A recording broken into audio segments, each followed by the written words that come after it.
Live from the hot air balloon capital of the world, this is Balloon Fiesta Live. The 47th edition of the Albuquerque International Balloon Fiesta, presented by Canon, is happening now in Albuquerque, New Mexico. And now, live direct from the rooftop studio at Balloon Fiesta Park, here are Glen Moyer and Lloyd Jr. And good morning and welcome to the land of enchantment. We're here in Albuquerque, New Mexico for the 47th Albuquerque International Balloon Fiesta. I'm Glen Moyer. This is my colleague, Lloyd Jr. Thank you, Art. Hey, we are glad to be here this morning. Day 2 of the 47th annual Albuquerque Balloon Fiesta, presented, of course, by Canon. And we're just a little bit later this morning than we would normally be on. Well, we have some weather issues that we'll have to address this morning that have caused us to compress and push the schedule back a bit. So a few minutes later the start today, yeah. But it's going to be one of those days that it's going to be kind of difficult to talk about a little bit here, because right here on the field, as we saw a moment ago, it's calm and balloons are standing up. Yeah. But we've got all this great weather information, and what we're being told is that about 500 or 600 feet off the ground, the winds are moving about 20 miles an hour. Yeah. So it's going to be one of those days when the public will have a hard time understanding perhaps why aren't they flying, because as you can see on the screen now, it's very calm here on the surface. Even here on the rooftop studio, it's quite calm, and the balloons are able to stand up quite nicely. But the wind is, we're told by the wind profilers, howling would be a good word for it. Just howling, a few hundred screaming, feet above it. all those hauling butt, all those sorts of, however you want to put it, it's fast. But we have the Canon balloon. Canon, of course, the presenting sponsor of the Balloon Fiesta here, and our Krispy Kreme. We had a kind of a mini Krispy Kreme glow here as those balloons stand up. Our Dawn Patrol show did. They were at the point we were going to stand up and do a ground-based show, and just as they were about to start cold inflation, the wind kicked up for a bit, and they pulled the plug and decided to stand down. But a few individual pilots and part of the Krispy Kreme show did stand up. And I suspect we're going to see some others. We actually are still waiting to find out what the plan for the full morning is. Yes, we are. And so, because all of that's kind of on hold and being addressed and readdressed based on what we're seeing happening with the wind this morning. They did just tell the pilots a couple of moments ago that if they wanted to go cold, which means put cold air into the balloon, that they can do that, and we're starting to see a few more of them do that. I see the Remax balloon over there, the U.S. Bank balloon here. Of course, Intel is standing up already on this end of the field. Hearts of Fire and the Dial 811 balloon are standing up just a little bit further down in the field from us. So we'll see a number of them. We should remind folks that any flight, any balloon operation in anywhere is still under the control of the pilot. The pilot in control, the pilot in command, they make all those decisions. Fiesta can say, we're not going to let anybody launch, but they can't say, you will launch. That's a pilot decision. Exactly. And so they always have the opportunity to make those decisions, and that's what they've told the pilots. If you'd like to stand it up, you're welcome to do that. Even when we have green flag conditions, which means it's go and everyone's welcome to fly. Yes. Any pilot can still make the individual decision to stand down. If for any reason they're not comfortable, they have a problem with the equipment, some of the crew doesn't show up, or maybe their tummy just feels a little upset. Whatever the reason, the pilot in command always has the final authority whether or not to put his or her balloon in the sky, regardless of what the decision on the part of Fiesta is when it's good. Now, Fiesta certainly can close the field and say no launches and stand down, and the pilots, of course, as registered participants, have to cooperate with that. But yeah, it's always the pilot in command's final decision, and that's a good thing, and that's only right. It is. I'm continuing to monitor the radio traffic here, and there's lots of communications going on here about propane being open on the regular time here, and I'm expecting the call for the national anthem here any moment.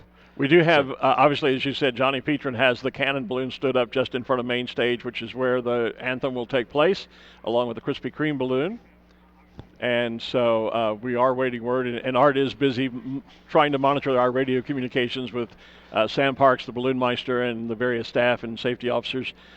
So I'll try and fill some time for him. Are we 7:05? We're still good to go? Okay. And I have 7:05 now. So let's do this then. Let's do this. Ladies and gentlemen, if you'll direct your attention to the main stage And we will have our national anthem here this morning, performed by Airman Jeremy Teisner of the U.S. Air Force Academy Band Wild Blue. Oh, say, can you see by the dawn's early light what so proudly we hailed at the twilight's last gleaming, whose broad stripes and bright stars through the perilous fight o'er the ramparts we watched were so gallantly streaming, and the rocket's red glare, the bombs bursting in air, gave proof through the night that our flag was still there. Oh, say does that star-spangled banner yet wave o'er the land of the free and the home of the brave?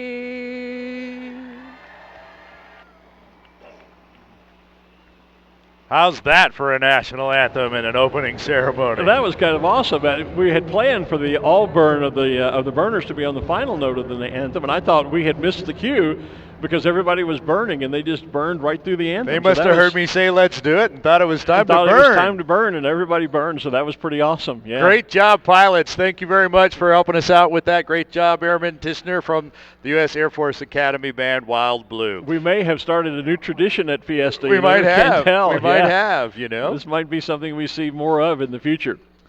So this is scheduled for a Mass Ascension Day, as we were mentioning before the national anthem here. While the winds are very calm at this moment right here on the field, all of our wind detection devices, from pie balls, helium-filled balloons, going up to high-tech weather Doppler radar doing the winds, right, yeah, all tell us that we don't have to go very high at all before the winds become very fast and very unsafe.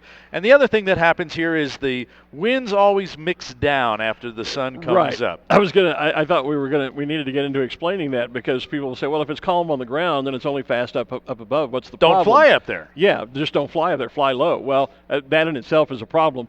But the real issue is that winds do typically, once the sun comes up, just as they usually, as we were saying for the balloon glow last night, is usually when the sun sets and the temperature cools, the winds calm down. Yes. In the morning. If there are high winds up aloft, once the sun comes up and the earth begins to be heated, then those upper winds begin to mix down. And so that speed that's at 200 or 300, 400 or 500 feet above us, will be by the down time here. it comes time to land in an hour or so, we'll be on the ground, and the pilots would be forced to do some high wind landings, and that brings into a whole other set of circumstances, as you and I both know as pilots ourselves, yes, that you have to deal with, and we simply don't want to put 500, 600 balloons in the sky having to deal with those kinds of landing conditions. So we're going to have a number of balloons, it looks like, actually stand their balloons up here. This would be a great time to wander in and out and among all of the balloons there, have conversations with the pilots, ask them for a trading card. Balloon Fiesta provides trading cards to the balloons here. If you've got one of those great souvenir programs, you might even be able to get them to autograph it near the picture of their balloon there as well. And of course, this is one of the very few balloon events anywhere where you as a spectator can get right out smack dab in the middle of it. And you know what tends to happen? We saw this in pictures that you were sharing yesterday, and we've seen it for years. Folks come in and they kind of line up along Main Street. The tent's over there, and the huge crowd is over there. It doesn't move out into the center of the field. The people on the west side of the field and the far north end, there's nobody out there. If you want to get away from the crowds, walk out into the field. Go check it out. See what's out there. The pilots out on the left field are going, hello, hey, we're here. Come see us. You're right, and we did see some photographs of that yesterday. And typically that does happen. The crowd is really, really dense along Main Street and out the first few launch sites. And some of that, of course, we know is because particularly down in the northeast corner is where so many of the special shapes are, and they attract a lot of attention. But, yeah, you are welcome welcome as spectators, and as Art is saying, this is one of the few events in the country where you can do this, really in the world, where spectators are allowed to get out and wander the field, be out up and amongst all of the aircraft. And so you can, if your favorite balloon, for example, now I see Gary Moore has my balloon that it always reminds me of the cover of the Pink Floyd album years ago. But if that's your favorite balloon, or if you want to see Hearts of Fire, which, quick story about that balloon, one of the first, back in the day when I was still a newbie in this sport, and was something of a budding amateur photographer, I thought. I took a picture of the Hearts of Fire balloon out here in Albuquerque, sold it to a postcard company. They're still making money on that postcard. Yeah. I got paid $50. But if Hearts of Fire... And you still have the $50, I'll bet. No, I don't. That lasted about a week. But if Hearts of Fire is your favorite balloon, come on out. Come on across the field and see some of the balloons and take a look at Fiesta from the other side of the field. You might be surprised. It's a whole different perspective. The balloon next to Hearts of Fire there is Stars and Stripes. That's Blair Kaufman, formerly from Albuquerque, now from Tulsa, Oklahoma. And the Time and Peace is the one that you said always reminds you of. Yeah, the it always reminds me of the Pink Floyd album. Time and Peace is the name of it, of course, and the album, because it has that prism with the rainbow coming through it, and that was on a Pink Floyd album years ago. I'm dating myself, I know, but all we have to do is take a camera shot of us up here, and I date myself then. So there you go. It's not really a big deal. So U.S. Bank is standing up there. Scott McClinton from bringing that to us. I see the Remax balloon over there. And I see the Wicked balloon inflating farther out there, and the Wiley Bird. Some of us were remembering that was the logo for a Chevrolet dealership here in town. Here has been long gone. So long time ago. And the Cox Utility Services balloon is here, the Call 811, and they have their balloon shovel man that's also right next to Hearts of Fire and behind Blair Kaufman there. Okay. Depending on where you are, you may or may not be able to see it, but Cox Utility participating in Fiesta this year. And of course, over here in just in the near the South Main entrance is Mark Sullivan and Sherry Edwards-White, who of course have just returned from representing the United States at the Gordon Bennett long-distance gas balloon race. Mark is in his balloon, the red one there with the black, white, red, and yellow spiral, and then Sherry Edwards-White just behind him in her balloon for Touchstone Energies. On screen, you're seeing a nice picture of the they pull over. I was going to say it's on the back there now. Yeah, I was going to say they were just seeing a nice picture of the state of Colorado balloon, but there is the there it is off on the left-hand side of the screen, and right there. That's what I was thinking. Where the Plano, the Texas balloon, in this case Plano, and then Colorado, and exactly. There's an Arizona one, and all kinds of those. Hey, in addition to the two of us talking through Balloon Fiesta Live, we have a couple of reporters down on the field for us. We do. And so let's go down, and Ruth Lind is down right down at the base of the stage here, and Ruth's got someone to talk to. I sure do. Good morning, everyone. I just found Don Bars on the field. Don was the owner of the very first Zia balloon. The current Zia balloon you can see behind us starting to inflate. Don, how many balloon fiestas have you been to? Oh, Lord, probably 10 or 15 early on. And then we moved to Denver and just got busy with other things and missed a whole bunch of fiestas. Now tell us the story of how you came to order that very first Zia balloon. Well, we were on the ski patrol, and so we knew Doc and Mary from that, and I had just gotten back from Argentina climbing Aconcagua, and that was in 73, January of 73. And so Tom and Mary had got my wife, Pat, and they were kind of crewing for a guy named Steve Merrill from Arizona. And he gave Tom a ride and me a ride on Sunday. And Monday we ordered Zia as partners. Oh my goodness. Well, how long after that did you earn your balloon rating? We signed up for lessons with Sid, or the Quad A, I guess it was. But we actually got our license July 11th, 1973. Oh my goodness, what a wonderful long career of flying. Thank you so much for talking with us this morning, Don. Back to you, Glenn. Thank you, Ruth, and thank you, Don. And the Zia balloon is inflating now right behind where Ruth is located with one of our remote cameras. There is the yellow Zia, which of course is representative of the state of New Mexico, but that's only one of several that we have here, Art.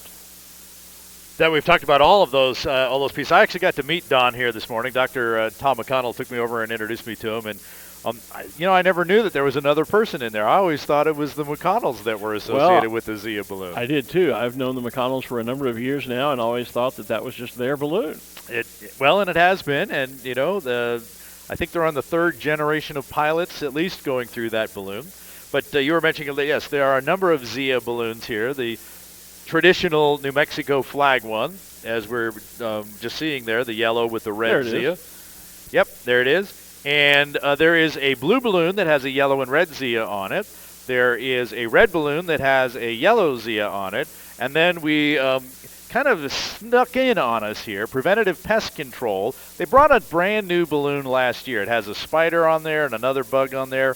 And part of their logo, I never realized, until Dr. McConnell pointed it out to me, that there is a kind of a light green Zia against the darker green background of the balloon. Yeah, we might see that this morning. And then, of course, there's the other one is the blue balloon that has the red and yellow Zia on it. And the Zia, by the way, is the sun sign, is an Indian sun sign, for those of you that don't know. Quick story about that. I've told this in past years. I know. There's Preventative Pest right there. You can see the Zia there in the lighter green on the dark. You sure can. Years ago, one of on a family vacation when I was back in high school, we were out here, and I was in the Boy Scouts and in the Order of the Arrow, and the Scouts have a lot of Indian signs that are a part of scouting. And I saw the state of New Mexico road signs that are the black with the white circle and the red Zia in it, and then this highway number. And I wanted one of those signs. And my dear, beloved, departed father, we actually, I shouldn't say this, but we actually tried to borrow one and were unsuccessful. And so I got home and I wrote to the state of New Mexico, to the highway department. And lo and behold, one day I'm in school and I get home and my dad says, "What did you do?" I don't know well, this package came for you, and I had to pay $80 for this thing.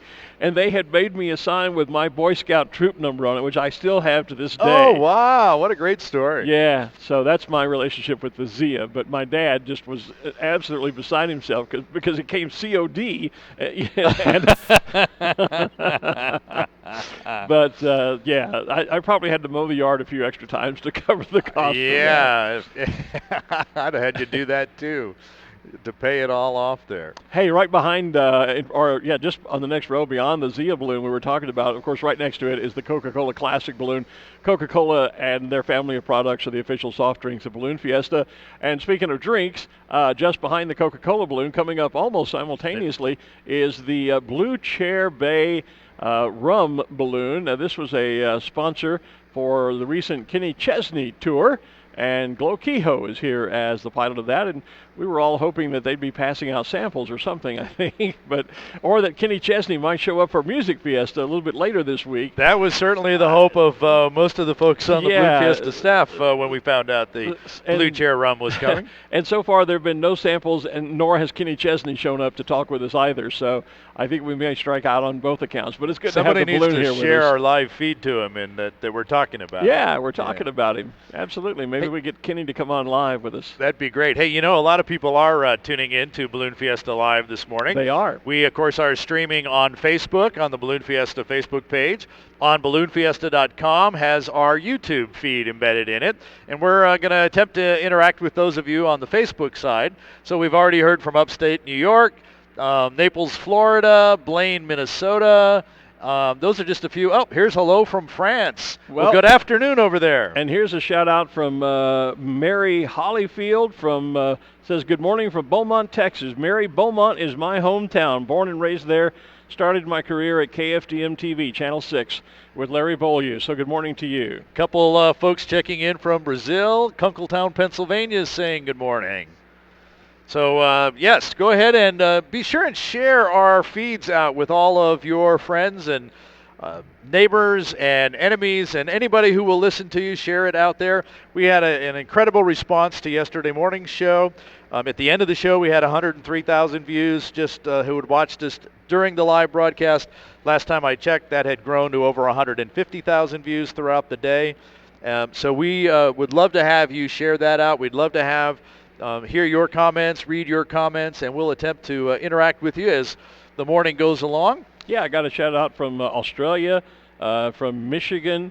There's one from Bowling Green, Kentucky, from Cleveland, Ohio, from Irvine, California.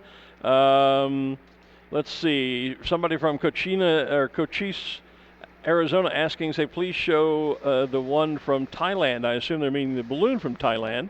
We'll see if we can find them for you. Battle Creek, Michigan, saying hello this morning. So people all over the United States and around the world. There's one from Lafayette, Louisiana. Northeast Ohio. Yeah, great to hear from everybody. We'll try to chat with you off and on as we can, as you check in. And of course, there's a lot of cross chat going on. Last night, I know people were coming online and they didn't see the balloon glow happening, and they would say, balloon glow canceled or whatever. And before we could answer, someone else would already, answer them on the feed. So there's actually some live chat going on. Cross chat going on there on the Facebook feed as well. And we appreciate that, all the extra intelligence that we get. Yeah, well, folks are spotting balloons before we do because of the camera shot. We're talking about this one, and we show a different one. And we had a guy at the airport last night who was the first to alert us that the skydiving team had taken off and were on their way here before we even got the word. That was perfect. So we have spies out everywhere. You just don't know that. There is Alphonse, one of our special shapes, and of course later this week the special shapes Rodeo Glowdeos come up on Thursday and Friday. Those are our 2 days that are dedicated to shapes. We have almost 100 shapes participating this year, and Alphonse is the elephant balloon that is staring us here in the face with his pink ears and long trunk, and that is the balloon brought to us by Max Mitchell. It was a nice shot there just a moment ago of a balloon being the tie-off rope being attached to the balloon there. Yeah. When you're on the field here and you're doing a static display here or before you launch, it is required that all the balloons use a tie-off. Right. Meaning that there is a rope going from the basket down to the chase truck. We don't tie off to the trailers, but tie off to the truck here so that you don't inadvertently get in the air without a launch director.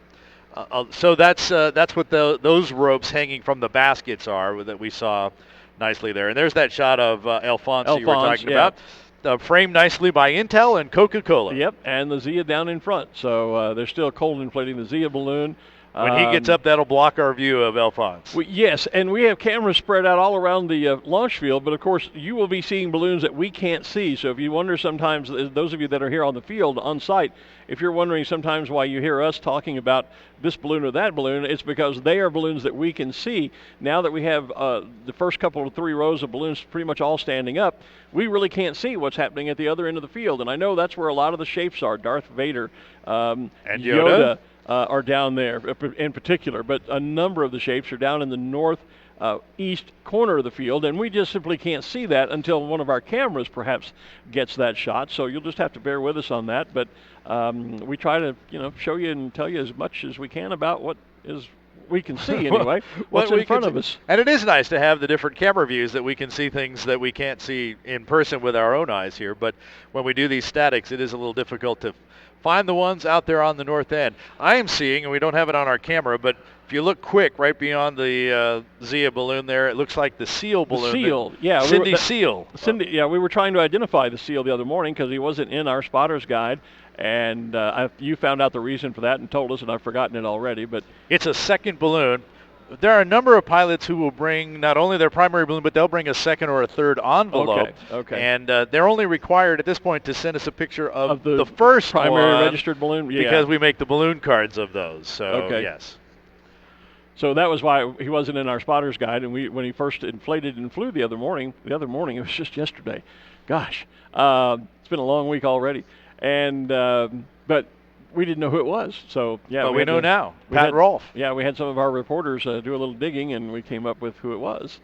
And so, yeah, that's one of our special shapes. So we have an elephant and a seal. And last year, I don't know if they've done it down on this end too. On this end, but last year they actually did kind of have if you recall, they had the shapes sort of grouped. Yes. Where like all the animal shapes were kind of together. Right. And the aquatic related ones were together. And I don't know if we have that, if that's the organization You know, I've this not year talked again. to the pilot folks, the pilot organizers, to tell me whether they've done that or not. Yeah. So we'll find out. But We'll that would find be on out. Thursday and Friday anyway. Yeah, I think if I we was did about it that to say, way. I think that was more on Thursday and Friday. It was when we feature the shapes. When we had them sort of put together in general categories or species or whatever you want to call it. I don't know. We talked last year. We got a great shot of the Remax balloon here. This is the one with the new logo. Not so new now. I guess it's a year old. Right. But the whole refocus group that they did. Normally, there's still a lot of the old logo Remax balloons flying around the country. Yep. But that's the new one right there. Well, and in fact, Bill Broker, who is here with the Plano, Texas balloon, has one of the first, they just posted some pictures of it about a week ago on Facebook, one of the first old Remax balloons that has now been rebranded with the new logo. So that is happening, and there isn't a great deal of change. And last year we had the two balloons side by side so we could really discuss it, but basically they changed the red stripe that cuts through the E and the M in Remax, and it made Remax a little more easily read, and apparently that was due to a focus group of millennials who said they had a hard time reading Remax in the old logo. Hey, Kim Vesley is with us as one of our on-field reporters, along with Ruth Lynn, and Kim has a guest this morning. So, Kim, who are you talking to? Morning, Glen. Morning, Art. And we have a lot of culture and local color here, and it isn't just the balloons. We are very proud to share our heritage here in New Mexico, and we have a couple of tribal royalty with us this morning. Would you ladies like to introduce yourselves? Yat Ashk Edashadanesh Ya Shandin Toledo Yenshep Kian in the Sligo Touchini Bashishin Kilachini A Dashichedo Dashinale Akujit Ega Shikaneshan Zisitoti Atlat Ada Gona Yinshka Haskat Ada Shinachai. Hello everybody, my name is Shandine Toledo. I am 16. I go to school at Cuba High School. I am from Torreon, New Mexico, and I'm just glad to be here. Hope everybody has safe travels home and have a good day. Thank you. Adrian Toledo Yenshe.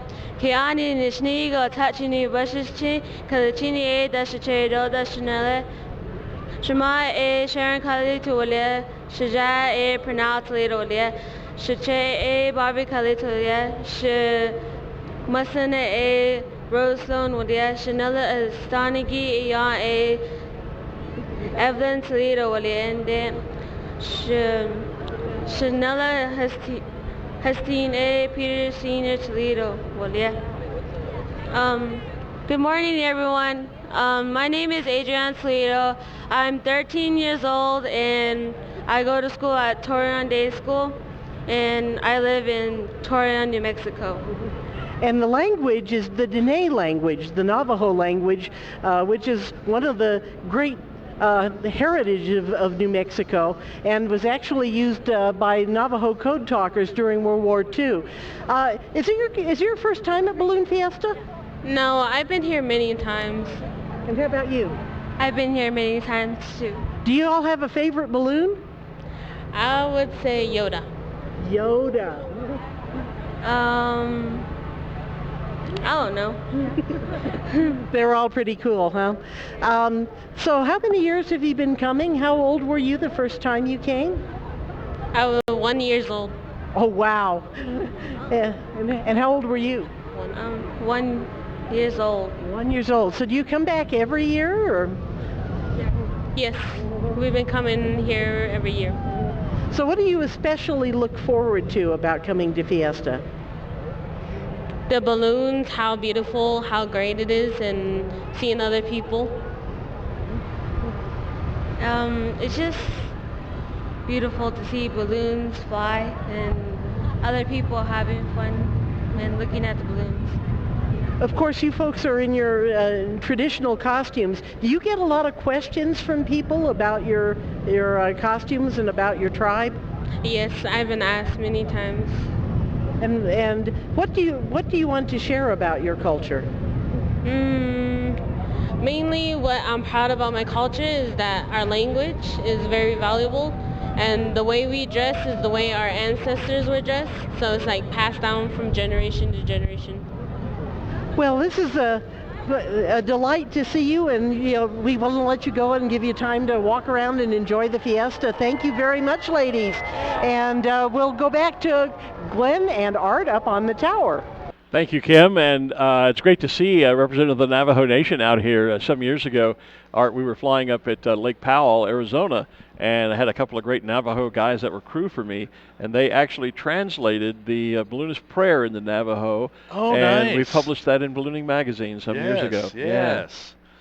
Yes, great there. So we talked a little bit before about Cindy the seal there, and we actually had a good shot yeah, there. and a couple of comments popped up on the Facebook feed, people saying they loved that seal. Yeah. She is indeed pretty, and one of the new special shapes that are here. Nice that we can get a shot from one of our cameras there, because we can only see kind of a little piece of flipper from our view. But yeah, look at the shot we have on the camera. Yeah, though. there you go. That's a much better shot of Cynthia the seal there. Much better view than what we have here at the moment, but again, that's because we have remote cameras located around throughout the field. So I saw Carol and Lily have the It's a Zoo balloon standing up here. It's the yellow on the top, dark colors on the bottom, and of course the zoo. It's more of the elephants and the silhouettes going around the balloon. Always like to talk about Carolyn and bringing that up when we asked the pilots to give us information about themselves and their balloon. Yeah. She emailed me and she said, "Really? You don't know everything about me already?"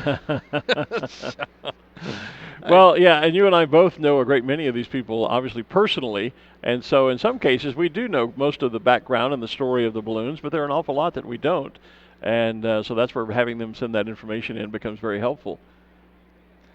In fact, I'm just checking what Carolyn did finally send me there. One of the things we asked him was, what's their most memorable flight? Yeah. And she said she's had so many fantastic flights that she can't pick one over the other. And I'd have to say, there's probably so many, I would have a hard time picking one out of mine as well. And I consider myself a fairly low-hour pilot because I took a number of years off from the time I got my license until the time, I'm flying again currently. But I've got about a 20-year gap in there where I wasn't actually in the balloon. So okay, well, I'll put you on the spot then. Go ahead, tell us, what do you think is your favorite memory of favorite flight? And we talked a little bit about this yesterday. One of the ones that keeps coming back to me was when I was first signed off by my instructor, who happened to be Kim Vesley, to take my solo flight. Mm-hmm. To be in the basket by yourself for the very first time is something that was just incredible. Yeah. You realized that you are in control. That said, the other thing is the basket's big enough that when you take a step from one side of the basket to the other, the basket moves. Yes. And that doesn't happen when you have other passengers. That's right. Somebody warned me that would happen. And when I wasn't warned, and I was about to say that's one of my memories early on in ballooning was my first solo. I took off and I was looking downwind where I was going, and once I was good with the direction and everything, there were a couple of other balloons launching behind me, so I turned and stepped across the basket to look in the other direction. Sure. And the basket did, it moved just a bit, scared the bejeebers out of me.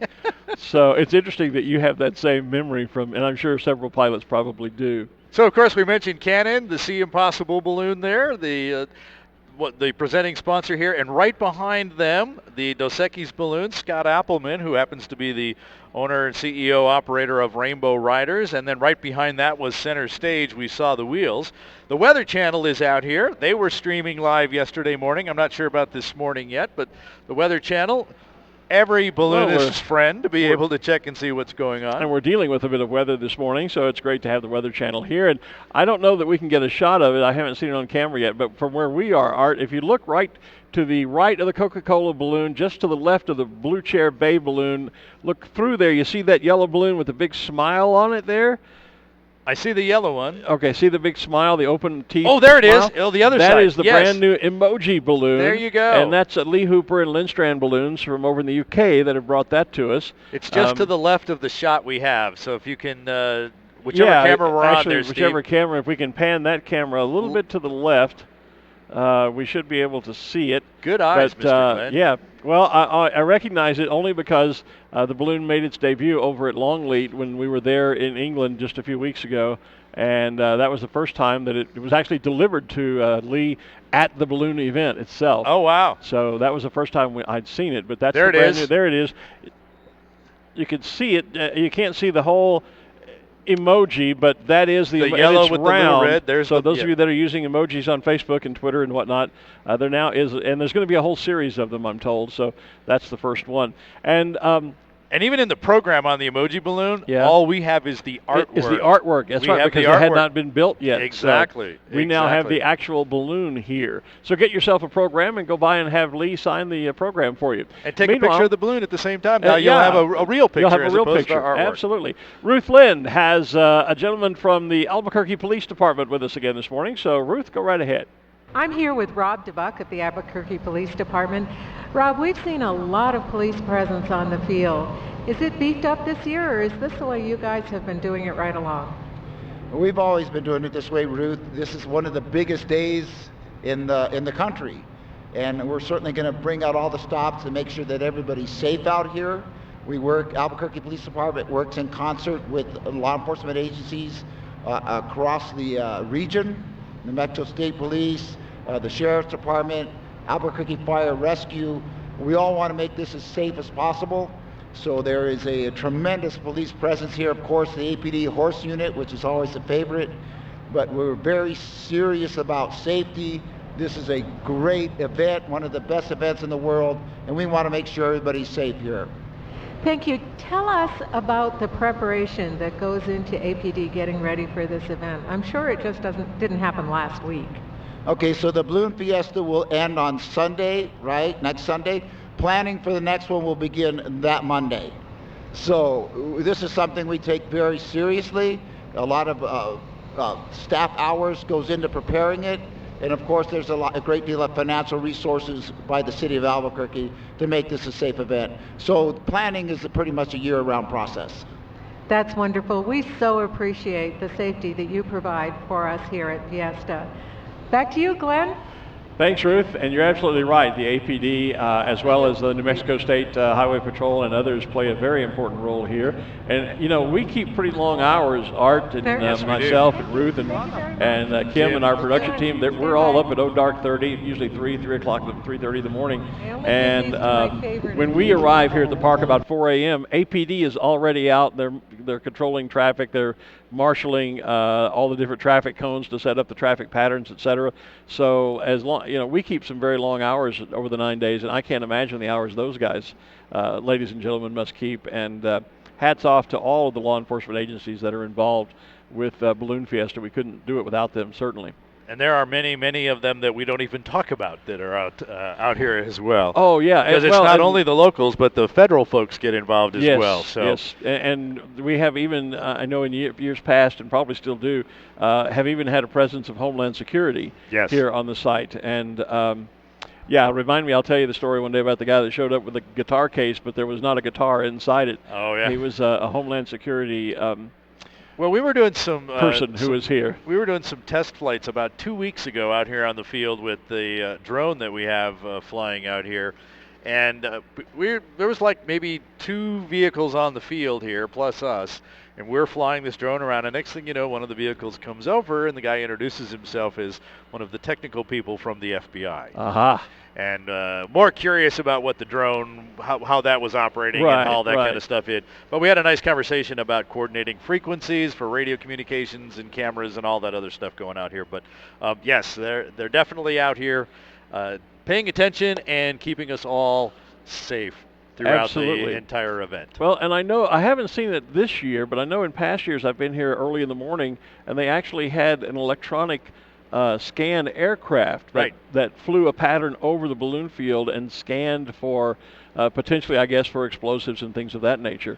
That was always kind of fun to be here in the morning and watch the plane fly back and forth on its scanning pattern in the morning. I haven't seen that one either. So I haven't seen that this year. I just was thinking about that. I'm sorry. We probably have higher tech than just the plane anymore. Probably so. Just coming into the field, if you're down around Corporate Row, ladies and gentlemen, where the Intel balloon is and the Zia balloon. Speaking of APD and the Horse Patrol, the Mounted Patrol did just enter the balloon field, so they're always a popular favorite. Ruth had one of them on camera the other day. And we would remind you that the Mounted Patrol have pins, and they sell their pins as fundraising to help support their search and rescue efforts throughout the year. So that's a great collectible to get yourself one of. It will cost you. You can't trade them like we do our other pins, but it's well worth a donation to the Mounted Patrol for the search and rescue work they do. And they're now over on the west side of the field. So there's another reason why don't just hang out over there around Main Street. Come on out across the field, and you might see some things over here you haven't seen before. So we saw a great shot of the burners inside a balloon and a basket going on there a moment ago. Yeah. I was trying to recognize that balloon. I believe it was the Pico balloon, and Kim Vesley has made her way over there. From St. Jean-sur-Richelieu, if I remember correctly. So let's throw it out to Kim. Yes, hi, and we have a couple of celebrities with us from Montreal, right, in Canada, from the St. Jean-sur-Richelieu Balloon Rally. And why don't you guys introduce yourselves? I'm Sylvain Tremblay from St. Jean-sur-Richelieu. I'm a balloon meister from this St. Jean-sur-Richelieu Festival. And my name is Daniel Turcotte. I'm the balloon meister from St. Jean-sur-Richelieu. Balloonists like to travel to rallies other places around the country. What is and of course you're here at Fiesta. What is it about Albuquerque that keeps you coming back here? We always come in Albuquerque for many years, and we enjoy the people, the place where we can fly, and the bucks that we can make, and we launch every time we can launch a balloon. Like this morning, we put the balloon up. Look at the kids around the smiley face, named Pico, the balloon of our festival represented. And how long have you been coming? How long have you guys been coming? 5 years in a row I'm coming with the Pico in your festival, in your fiesta. It's always fun to come here. The people is so funny to have fun, and the region to fly is so nice to fly. So it's so easy. It's fun. Mm-hmm. So we're just standing static this morning. What are you guys looking at in terms of the conditions at this point? This upper wind is too high for our balloon, and the direction is not good for us. So we want to do a static for the people, for the crowd. Mm-hmm. And where in Canada are you from?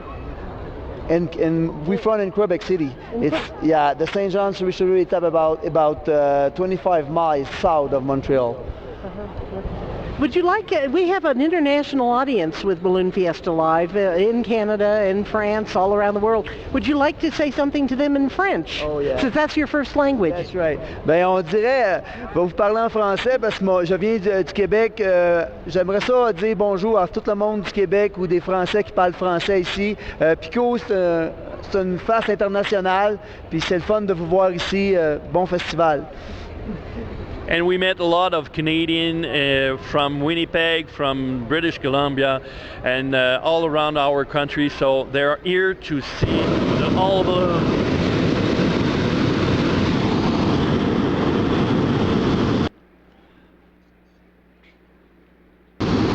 When you have to burn, you have to burn. Yes, we'll go ahead and let them go. They're a little busy. All right, thank you, Kim. And you're right. When you have to burn, you have to burn. And by the way, please tell the gentleman I said hello, because I was lucky enough to get up to St. Jean-sur-Richelieu a few years ago and flew and participated in the event there. And it is essentially the Albuquerque of Canada. Yes. It's a great, wonderful event, and a lot of U.S. pilots go up there and fly, and we have just incredible fun in St. John, and the maple syrup there is to die for. We even got soft serve ice. It was like soft serve vanilla ice cream with a swirl of maple syrup. So if you get a chance to go to St. John, it's a wonderful event, and it's a great place to visit, whether you're there for ballooning or not. So the pilots that I fly with all year round have been up there a number of times, and they talk just as highly of it as you and every other pilot. And just like he said, St. John is a wonderful region. It is about 20 miles away from Montreal, and it's a wonderful region, great flying area as far as geography is concerned. And then Montreal is just not far away if you want to go in and have a little bit of nightlife or enjoy some great food. So, yep, St. John is a wonderful place to go to visit, whether you're going up for ballooning or not, but the balloon event is absolutely top-notch. No, I was just going to say. Look, are you looking at Alphonse? Looking at Alphonse, got his trunk smushed up against another balloon. Right. I just saw Andrew Holly walking this way on the ground here, and Peter Procopio has come up here on our rooftop studio. Peter's up here so with his a couple camera. of the pilots have decided not to inflate their balloons for whatever reason this morning. There is some conversation on our Facebook comments here about, I'm here, the weather is perfect, why aren't they flying? And as we've said, but also as a number of our viewers are commenting back, it's the winds that are about 200 or 300 feet above the ground. Right. So yes, it's perfect for a static display here on the field. But if we were to let the balloons go airborne, they would be in very fast winds, and not only fast, but going the wrong direction as well. So we're not going to be flying off this morning. And so we'll be doing the static display here as well. And it's actually almost a better opportunity because you can walk out, get up close and personal, and by the time you get to that balloon, it's still going to be there as opposed to flying off somewhere before you get there. So enjoy the static activity for us this morning, and we'll continue to bring you great pictures of it. We'll, I'm sure, be giving you more flying pictures as the week goes on. So with that said, we just mentioned Andrew Holly. Turn that back on. I guess I have to turn that back on, don't I? There you go. We mentioned he was walking this way. And now we know where he was going. And now we know where he was going because he's found his way up here to the rooftop studio and brought with him one of his, is it fair to call you one of his pilots? I know you're not, but when he's one of the pilots who comes with us to Longleat each year. So we're joined by Andrew Holly with exclusive ballooning from the UK, and also my good friend Chris Libachuk, who is a balloonist and pilot here from Alaska. So this has got to be a bit different for you flying down in this type of terrain, right, Chris? It's a lot easier flying down in this terrain than Alaska. Stand by one. Guys, okay, is that through this box? Nope. We need the hand mic turned on, guys, if you don't have it. Down in the truck. Let's try that again, Chris. It's a lot easier flying down here than Alaska. Is it? It's there. Is it there? Okay, I can't hear it, so good. Do you fly, when you're flying in Alaska, though, is it always winter in Alaska? Is it always snow and ice that you have to deal with up there? No, it's summertime, and we like to fly in the wintertime because all the lakes are frozen, and it gives us 101 new landing spots that we don't typically get during the summertime. Yeah. Well, that was one of the ways I think that you and Andrew met, in a sense, was when Andrew was doing, Andrew holds the distinction of being the only pilot to have flown a hot air balloon in all 50 states, did it in record time, got a Guinness World Record for it, and that flight in Alaska, you crewed for him, and you landed then on a frozen lake, as I recall, Andrew. Yeah, without Chris's help, we would just probably never have done Alaska. You have a lot of respect for that flying area. It's really not very simple. Chris makes it sound easy, but it's not. The winds funneling in from all different valleys where we were at different temperatures, mixing at different speeds. And in order to be able to fly there, first off, I think we went to about 3 or 4 different valleys over the whole morning trying to find somewhere we could fly, and it was too windy or the direction was bad. We ended up taking off from the middle of a forest on the trust that the wind would stay in the direction that it was, which got us into a frozen lake covered in snow. Now, if we missed the lake, I've been told by my friend Chris here that we were in big trouble. And and he says big trouble. I really believe that meant really don't go there. So we managed to get into a frozen lake. And then they retrieved us on the ski mobiles. It was just one of the best memories ever. I was just about to say, the chase vehicle for that flight was a little unusual compared to what people are seeing here on the field in terms of pickup trucks and vans. You actually had a snowmobile in tow on your truck that was eventually used to retrieve the balloon, right? That's correct. We use that a lot in the wintertime just because it is easy to get around with. Yeah. Andrew, tell us a little bit about, you're the organizer, of course, of what is now the second largest ballooning event in the world at Longleat Sky Safari in the south of England. Tell us a bit about that. Well, you've been there, Glen. It's just the most fantastic place to fly in England. It's a beautiful, stately home, a mile-long drive in the front by some lakes. It's such a beautiful setting, surrounded by open countryside, so it's easy landing, so the flying's nice and easy. And we just have a lovely, friendly competition, a friendly event there, built really on some of the things that we pick up from going to events all around the world. You try and take all those key elements of what you love from all those events, especially we learn a lot from being here. and try and encompass those into an event. And I think it's testament that we have a lot of pilots from all around the world. I think we had 10 American teams this year come to us. Yes. And yeah, it's just grown and grown, and it's such a nice place to be. The atmosphere is fantastic, much like being at Fiesta here. Now, you also bring an entire fleet of special shapes here to Fiesta. You have all three of the penguins, Puddle, Splash, and Tall Steve. And I think, Chris, you're flying one of the penguins? That's correct. I'm flying Puddles this year. Okay, and then you're flying Tall Steve. I am, yeah. And is Neil Langford flying? Neil Langford is down on M4 inflating Splash as we speak. Okay. Richard Penny is down there tethering Simbaloo, the long-lead lion. Right. And we have the new koala. Yes. Is down there. That's inflated right now. And also, where's the wolf? And as soon as we're done talking to you, we're going to go put the other penguins up as well. Okay, very good. So yeah, so he's got a whole fleet, and then Ed Chapman will be here, I guess, later in the week. Am I not supposed to say that? No, you can. We have one more surprise shape that's coming that is a secret. All right, that'll then be here from more. Wednesday. But yeah, that's going to be a really exciting shape when it gets here as well. Okay, we'll look forward to that. So an entire shape. We can't talk about that one. No, we can't talk about that one, apparently. I almost spilled the beans. Almost stepped right in it. That's exactly where I was going. Quick little fun. Thanks, guys, for coming up. Good to see you, Chris. Andrew, always. And you and I still need to talk while you're here this week at some point. Good to see you, Andrew. Nice to see you, Chris. Andrew Holly, who is here from merry old England, with an entire special shape fleet of balloons, and Chris Levacek down all the way from Alaska. Hey, look at the picture we have on the screen there. Oh, there's the emoji balloon we talked about earlier. There as well. And if you're down in the let's see, down in the northeast corner, that's where you probably can see a Splash being inflated right now, one of the penguins, and as soon as Chris and Andrew can get back down there, then they'll be putting up the other two penguin balloons as well. Oh yeah, hey guys, don't go away. I got him the Balloon Fiesta Live one. So, you did? Yep. Okay. So if you'll get him the your announcer ones. You gave them both that? So. You gave them both live pins? Did he give you two of those? Okay. And there's one each of those. Yeah. Doing a little pin Good trading to see you guys here. So. Yeah, pardon us. We're doing a little live pin trading on the air here. So. All righty. Yeah. So Alphonse still has his nose up against the.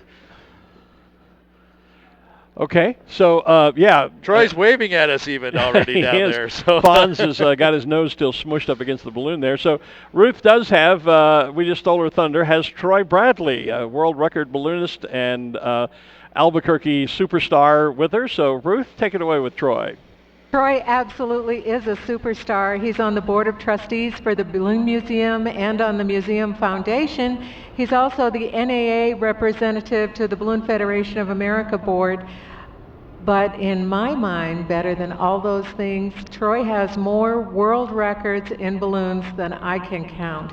Hot air, rosy air, gas too? Gas too. And Troy, you were telling me that you have another record attempt coming up soon. Tell us about that one. So there are 3 different types of balloons, and within each of those types there's different sizes of balloons to level the playing field, because you wouldn't have a Cessna competing against a 747 for a record. So with the different types and sizes, that's how you're able to set so many records. And I've done 64 world records in balloons total. The next one is looking at the hot air duration record. So like the balloons behind us, the hot air balloons, the current record is 55 hours of flight time without landing. And we think we can do 60 to 72 hours in a very, very large balloon. Balloons that are about 5 times the size of these behind us. And we'll be flying in very cold temperatures because you get better lift in the colder weather. And we'll be loaded up with fuel instead of passengers. And we think 60 to 72 hours is possible in below 0 temperatures for 3 days.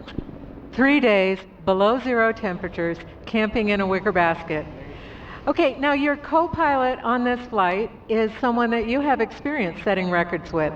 Yes, my co-pilot's going to be a Russian, Leonid Tuktayev. He's also a record holder, and he was my co-pilot across the Pacific flight when I flew from Japan to Mexico. We traveled nearly 6,700 miles on that flight. In 160 hours we were in the air.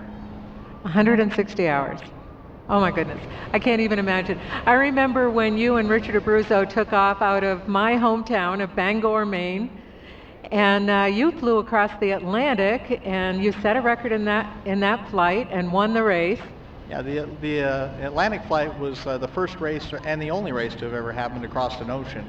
So we had 5 teams flying identical balloons out of Bangor, and we kept our balloon aloft longer than anyone. We actually made the first U.S. to Africa balloon flight, landing in Morocco 6 days later.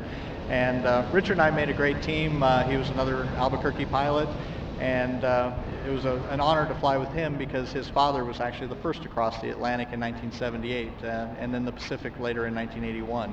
So the records that I actually broke when I crossed the Pacific for distance and duration in gas balloons had been held by Ben Abruzzo. So it meant a lot to be able to break the records of a childhood hero of mine. Oh my goodness.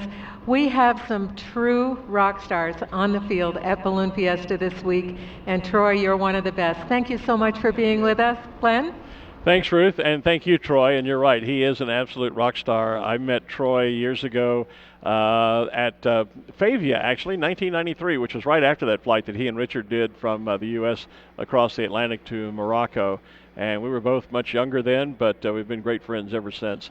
And I was honored to be part of that Two Eagles team as well. Staff, I was working mission control, staffed in the Balloon Museum here, and working some of the media and social media things in there. And so it was a great honor to be part of that team. And actually, the balloon he's talking about doing, the hot air balloon record with Leonid again, he did a test inflation of that about a year ago, and I was out there for that. That balloon is big. I bet.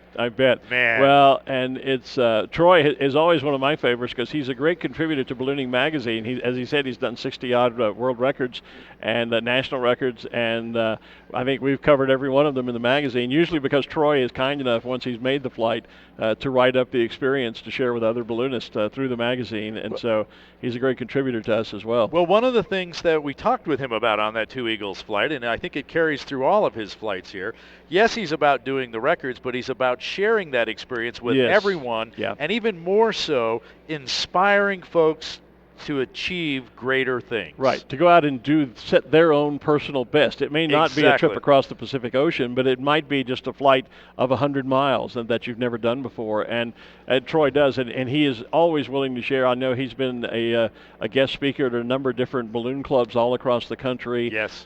He was a very eloquently spoken MC just the other night at the Hall of Fame induction. Just one of the all-around great gentlemen and true rock stars in our sport. Just a wonderful guy. Well, now that's an interesting a helicopter directly over the field. Yeah, that we don't normally see because of the temporary flight restriction, but that we'll appears to be one of the news helicopters. Oh, well, okay. So, hey, Kim Vesley is down along main stage, on the main row there. We've been keeping them on hold out there. She's got another pilot with her. Kim? I have a pilot and a launch director. And by the way, I was on that Two Eagles team, too. Yes, you were, Kim. That was a great honor to be part of that. We have with us the pilot of Albuquerque Lighthouse, Scott Vesley, from St. Paul, Texas. And Scott, among other things, is the producer of the Dawn Patrol. So what's involved with that? The big thing with Dawn Patrol is just go ahead and lead the team on if we're going to fly, if we're not going to fly, check the weather conditions, make sure they all understand what the process is and follow it. And how is flying Dawn Patrol different than flying a regular flight? Flying in Dawn Patrol is like no other. It's incredible to be up there at darkness and to be able to see the crowds and see all the traffic and just to be part of it from a different experience. Scott has been flying in the Fiesta for how long now? This is my 36th year. You're not that old. That's scary. And your first year was what? First year was 1982. Do you remember your first flight in the Fiesta? Yeah, I do very well. It was pretty nerve-wracking being only 16 years old and to be able to launch from the field. It was pretty awesome. So. Okay, and we also have with us Kevin French, who's a launch. I have to really look up to this guy. So Kevin, what have you been doing this morning? Well, I've been helping the crowd control since we're not doing a safe coordinated launch. Part of our job is safety for the crowd. And so how long have you been a launch director? 18 years. Wow. That's a long time. What keeps you coming back? It's an event that's worldwide, and just to be part of this is why I come back every year. And are you from here? Or Yes, I live here in Albuquerque. You live in Albuquerque. Yeah. What do you do when you're not launch directing? I sell hot tubs. I need to come see you. Yeah, we need one of those on the rooftop studio. So Scott, what do you think is continuing to happen this morning? What are you watching as far as the weather? The biggest thing we're watching right now, upper winds are pretty strong from the south. And so we're expecting that a lot of those upper winds that are really fast, 20, 25 knots or so, is going to come down and mix on the ground relatively fast. And that's one of the main reasons why we can't fly this morning. Okay, well, thank you both. It's a pleasure to see you. And how is life up on the super secret, I guess not, tower?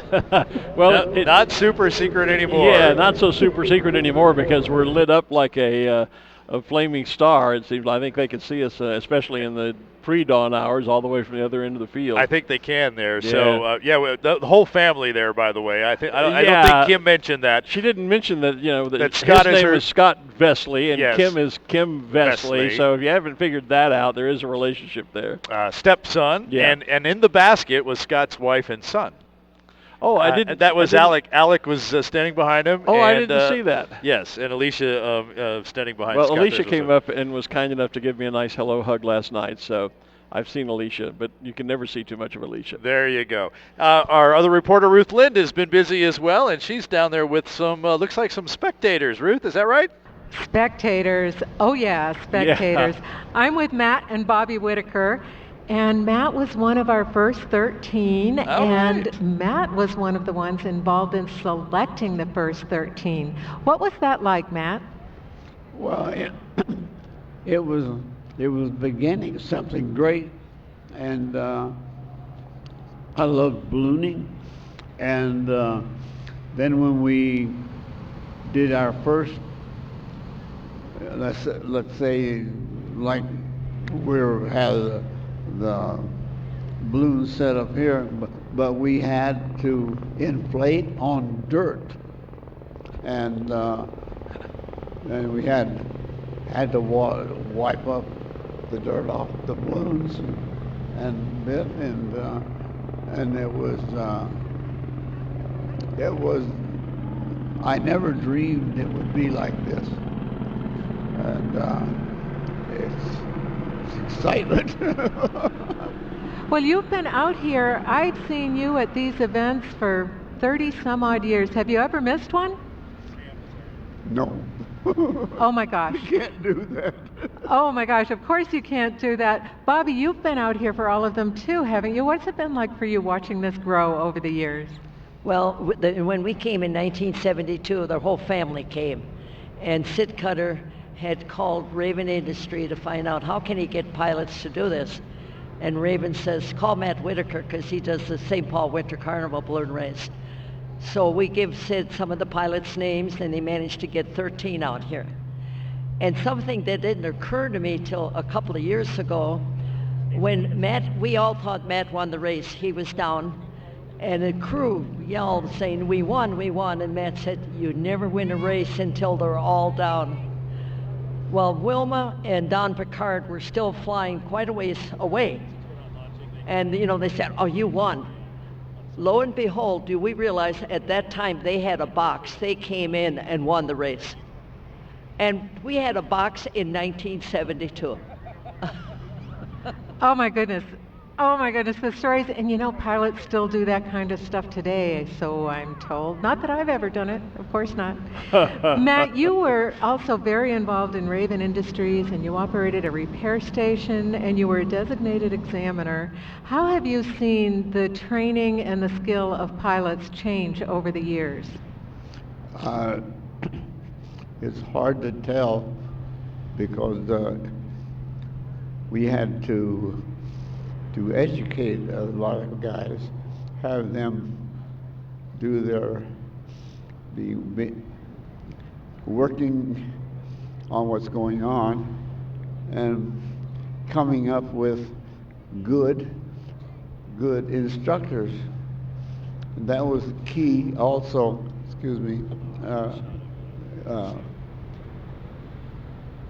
the key of safety and also it also affected all of the advertising. Like my daughter, she I forget what country we were at. South America, okay. Yeah, okay. But anyway, excuse me.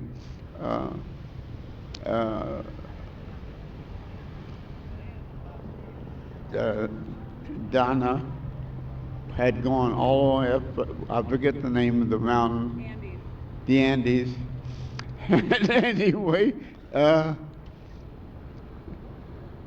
she was coming down a mountain, and some old guy came out of a cave and said, "You're okay. I'll take care of you." Excuse me. Well, those stories, you have more stories than I think anybody else on this field.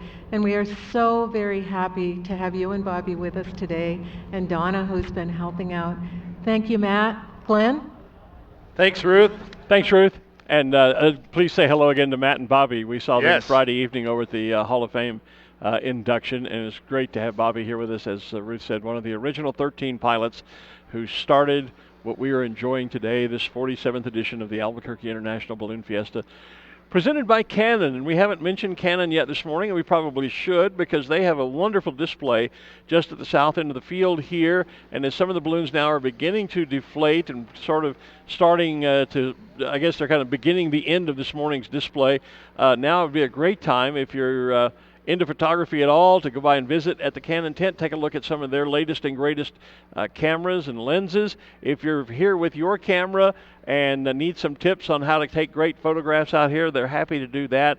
I've got my brand new Canon M50 with me, and at some point I'm going to go over there and get them to give me a little instruction on some of the features that I'm not quite certain about.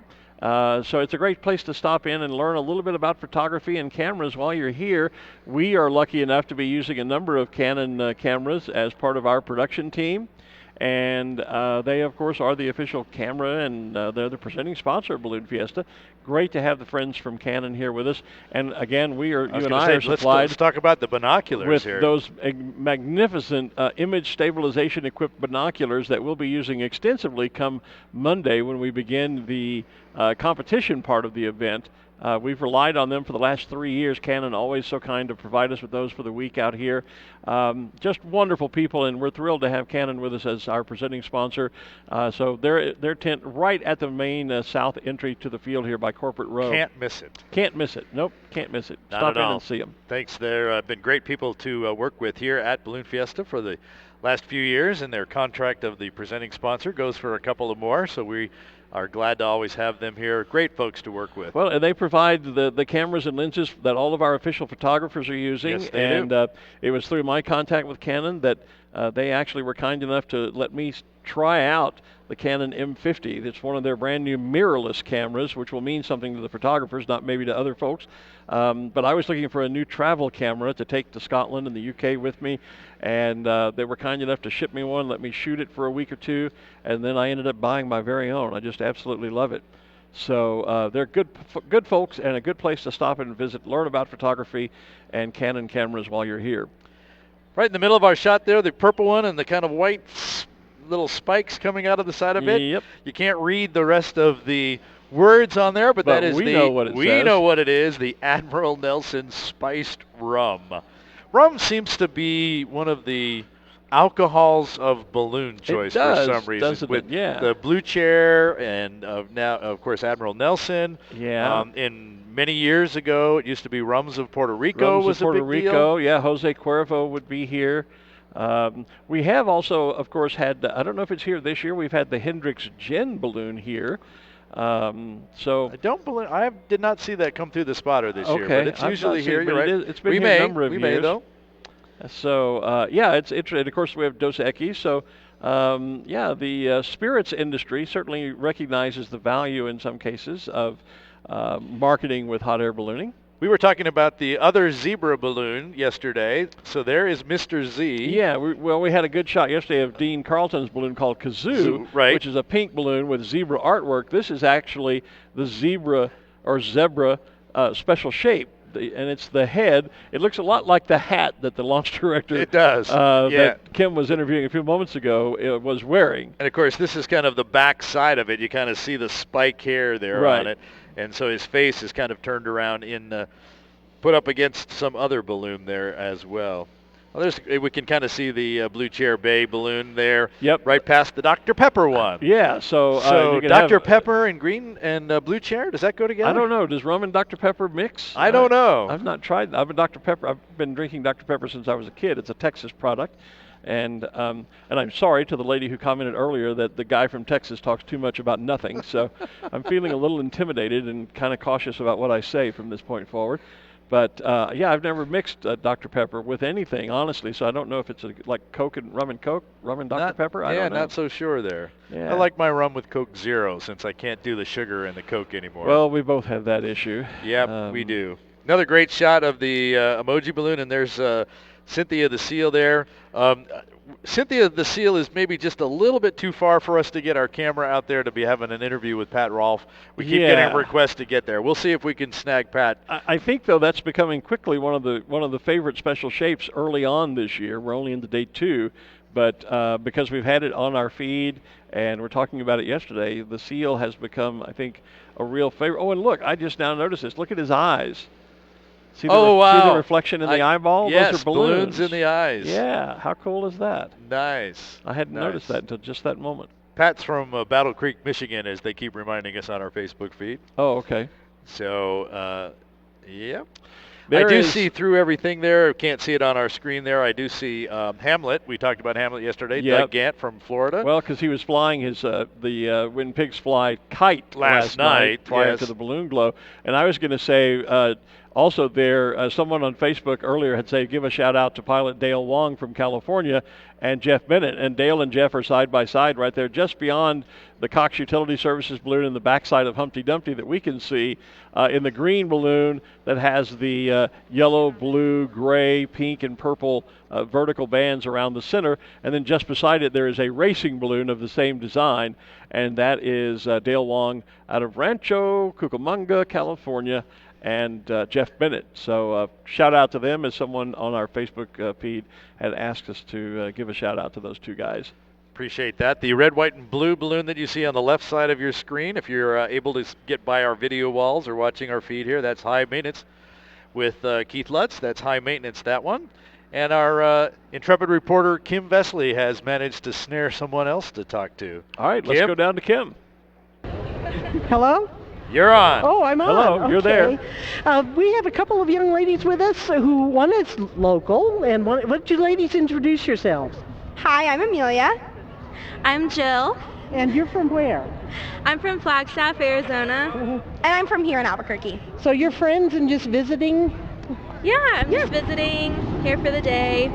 Is it your first time at Fiesta? It is my first time. So what do you think? Oh, I love it. It's so beautiful. Do you have a favorite balloon yet? I really liked the Krispy Kreme one, but this cow one is really great too. Yeah, that's a pretty awesome balloon. How many Fiestas have you been to? Oh gosh, countless. I grew up in Albuquerque, so I've been to the Balloon Fiesta a ton. Yeah, almost every year, or what? Yeah, every year. And what keeps you coming back? Every year there are balloons that are super classic. I don't think they're here today, but the bees are super great. But it's kind of a tradition if you live here in Albuquerque to come, and it's just beautiful. So what have you seen this morning? We saw the Wells Fargo balloon. We saw we saw the Wicked balloon, which was really great, but it was a bummer because they didn't go up. Yeah. So you were a little disappointed that we weren't able to fly? Yeah. But we do have to be safe. I'm sure you know. Yes. So how long are you here for?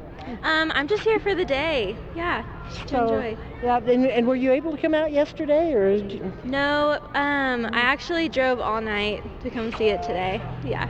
Wow, that's dedication. And Flagstaff is, about 5-6 hours from here, right? Yeah, it's about 5 hours.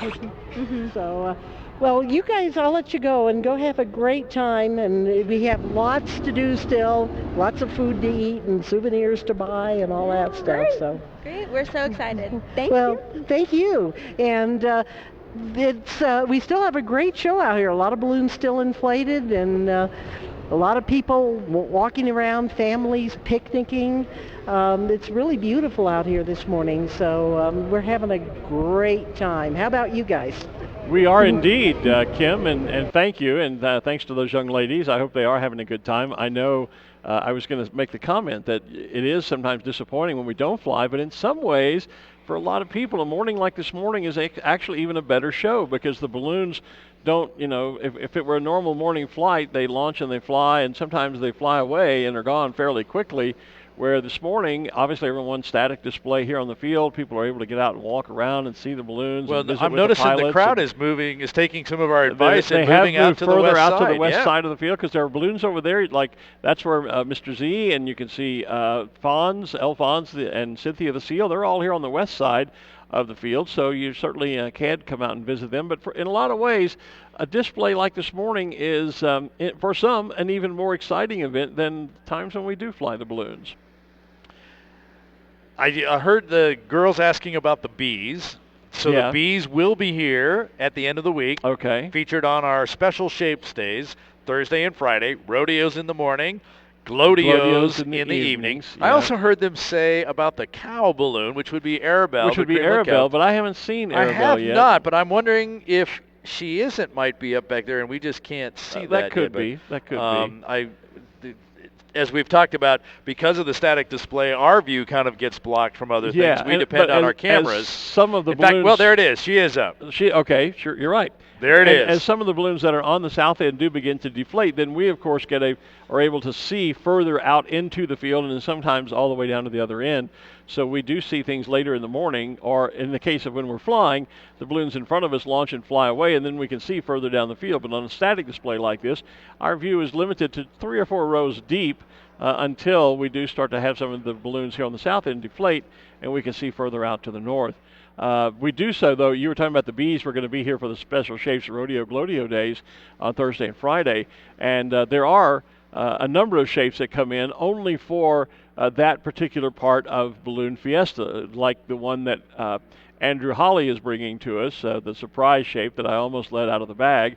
So there are some shapes that you will see throughout the week that come and fly in every event, but there are other special shapes that do come later in the week, come in perhaps on Wednesday, just to take part in the Special Shapes Rodeo Glowdeo on Thursday and Friday, and the bees will be one of those groups, as well as that surprise shape that Andrew Holly is bringing to us, along with pilot Ed Chapman.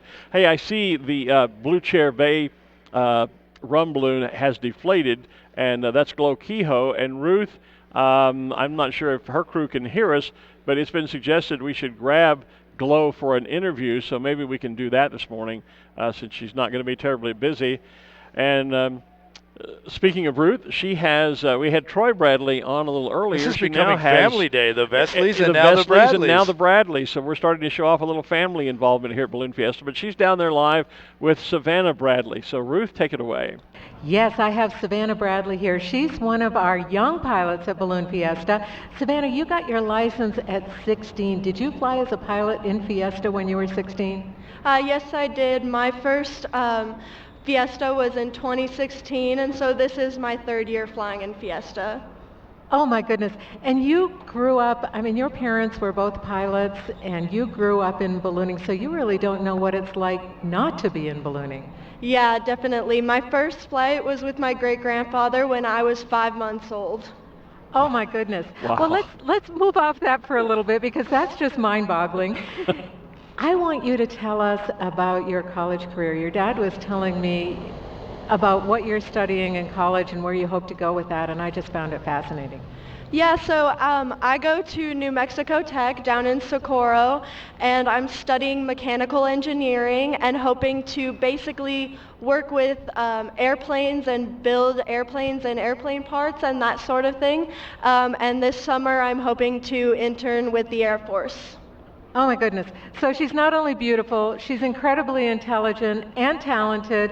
We have the total package right here. Back to you, Glenn. Thanks, Ruth, and thank you, Savannah. And the rest of the Bradley family, family are not slouches by any means. Not because at all. Savannah's mom, Troy's wife, Tammy, is an accomplished balloonist, as is Savannah's brother, Bobby. Right.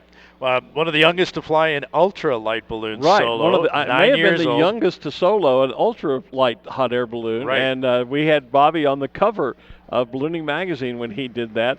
Savannah's also been invited to, she's done TED Talks. She has done some international ballooning as well. And I've been after Troy to get to Savannah and get her to write an article for us in Ballooning Magazine. So I'll have to keep on Troy and Tammy about that. But that's quite a ballooning family, and as she said, it goes all the way back to Savannah's great-grandfather, Troy's grandparents who were into ballooning. Quite a ballooning family are the Bradleys from right here in Albuquerque, New Mexico.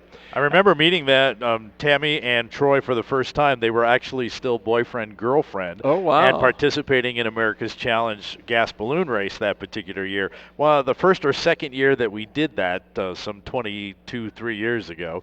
Which brings up the fact that we do not have an America's Challenge gas balloon race this year. That's right. It typically would have launched yesterday afternoon, and we'd be talking about how they're flying into Texas by now. But again, we're not having that event this year due to the closeness to the Gordon Bennett, which is the granddaddy of long-distance gas balloon races, takes place in the country of the winner from 2 years previous. So they were over in Europe this year. They started in France, right?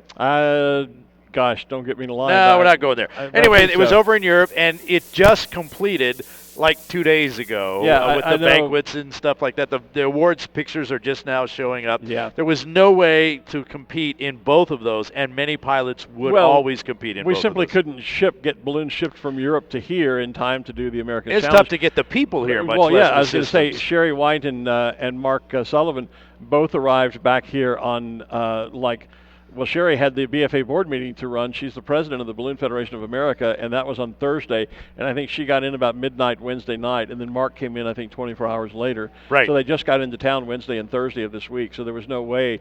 And they had one of the shorter flights in the race. They did, and so there was no way to expect them to do a flight of a few days long and then fly back here on no rest and get back in a balloon and fly another long-distance gas balloon race. So the America's Challenge simply put on hold this year, but it will return to Balloon Fiesta next year. One of my favorite balloons, and I want to make a quick shout-out to them, is up before we go to Kim Vesley, who has another interview for us as well, is standing just next to the emoji balloon and right between it and the U.S. Bank balloon, and that is the Slancha balloon, which is the only tartan balloon that I'm aware of anywhere in the world. The pattern is representative of the official state of New Mexico tartan. Many states, tartan of course, a Scottish tradition, and many states in the United States do have their own registered tartan, New Mexico being one of those states, and that balloon is patterned after it. And if you're down around there, you can't miss their crew because they're all decked out in these bright new tartan patterned jackets that are also representative of the New Mexico State official tartan. So the Slancha balloon team is up, and Slancha is a Gallic word meaning, if you say Slanja is a Gallic saying for to your health. It's a toast, traditional toast. So and since champagne is often toasted or we often toast ballooning with champagne, the balloon is called Slanja, a Gallic word, and it is patterned after the state of New Mexico official tartan. So, with Kim that Vesley said, has cornered another person down there. And so, Kim, what have you got this time? The Fiesta truly is an international event, and this is, you can just walk around the field in a few feet radius and you meet amazing people. And one of those amazing people, we have Ibrahim and Alat. Did I get it right, or sort of right? Welcome back, sir. Allah, Allah. And where are you from? We are from Syria. From Syria. And you now live in Albuquerque, but you lived in Syria, right? Yeah. I born in Syria and I went to Lebanon for 5 years. And now I'm here, the second year for me in Albuquerque. In the United States. And so what brought you to Albuquerque? Balloon Fiesta. Yeah, I like Balloon Fiesta, Sandia Mountain. Yeah. And is this your first Balloon Fiesta? No, this is my second time. Second year? Yeah.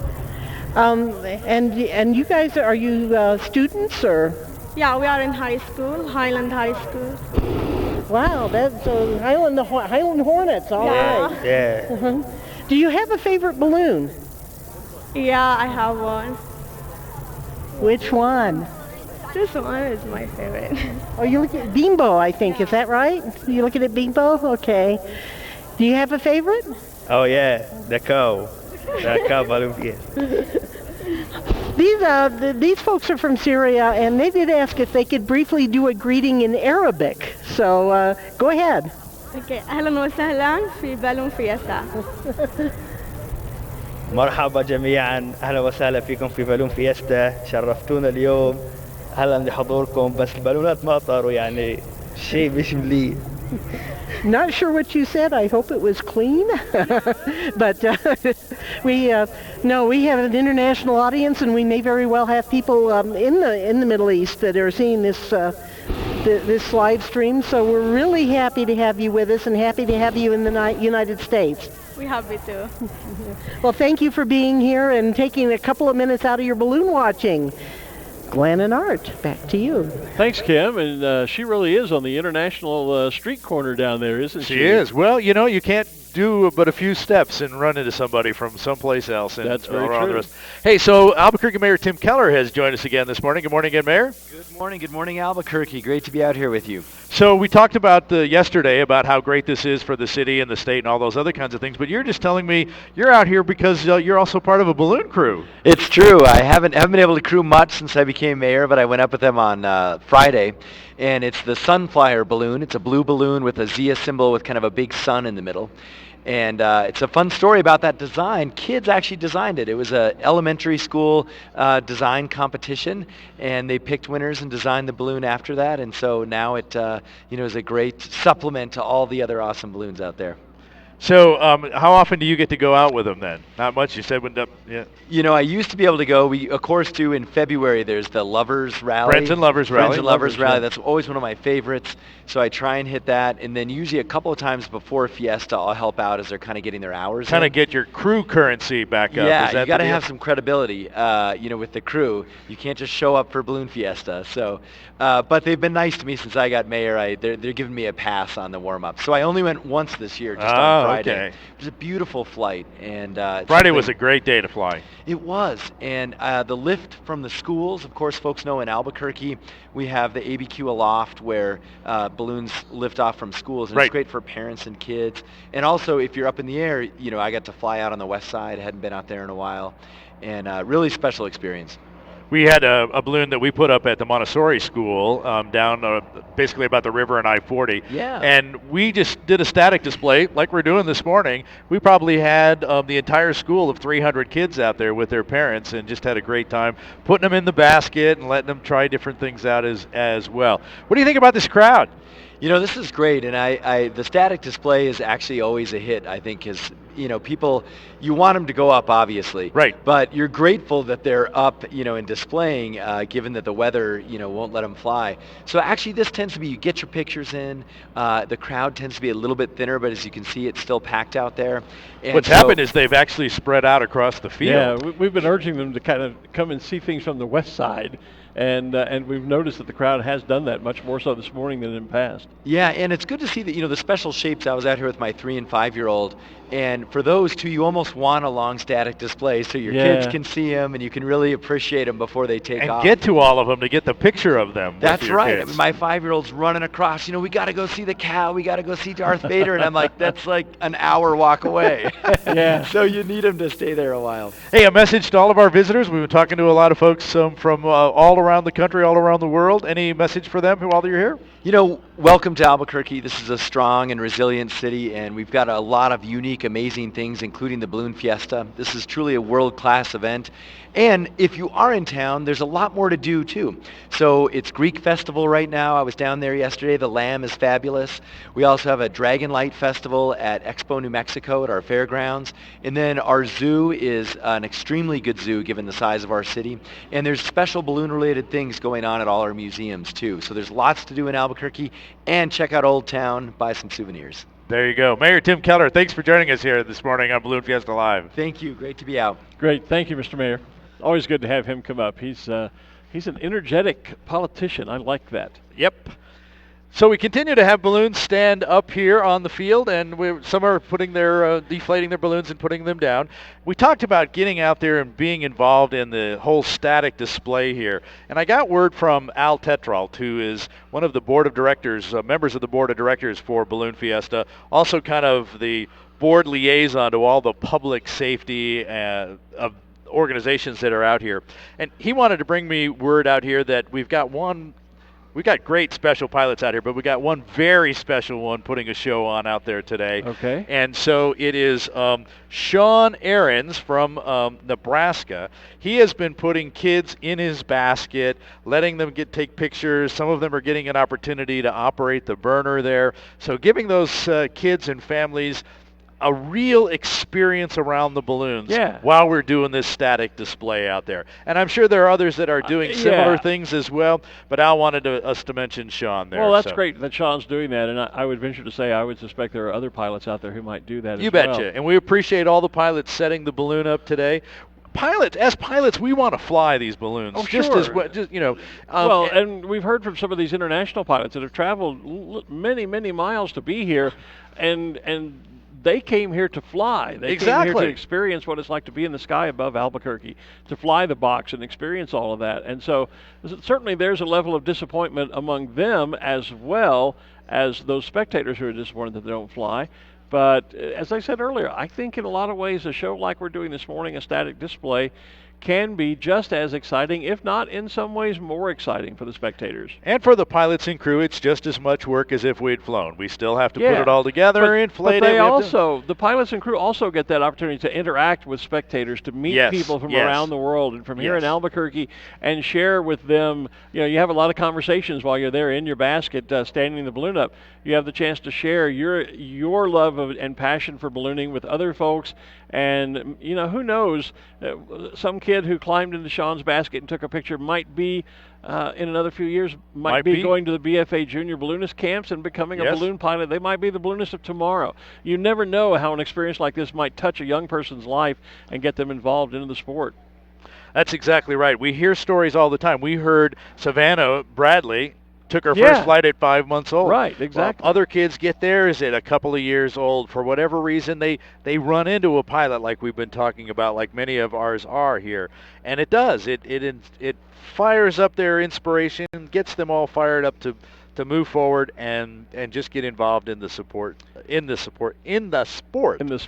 you. It was easy for me to say. As a number of the pilots are deflating, we're moving toward the end of this morning's show. You can see the wind having a little of an effect now. Starting it's to getting feel it a little here. breezier on the surface. Cynthia the Seal kind of doing a little rock and roll show for us there, and some of the other balloons as we look further down the field. Many of them are now beginning to deflate. The emoji balloon is pulling down. And so, but we'll continue with the balloons that we have up for a few moments. Meanwhile, Ruth Lind has another guest down on the field. Ruth? Sure do, and this is one of my favorite people on the field at every fiesta. I have with me Jim Thompson, and Jim actually was the one who hired me as editor of Ballooning Magazine back in 1988. And since then, we have served on the BFA Board of Directors together, and I think the most fun we ever had was when Jim was chasing gas balloons. Jim, how did you get started chasing gas balloons? long story, but to keep it short, Connie and I got involved in gas ballooning with Jock Sokup back in the 80s, just after I was president of the BFA. He invited us to come to Tyndall, South Dakota for the World Championships and asked us what we would want to do. And we volunteered to be observers. And that was our first experience with the gas balloons. I happened to be an observer for Joseph Starkbaum, one of the legends in gas ballooning.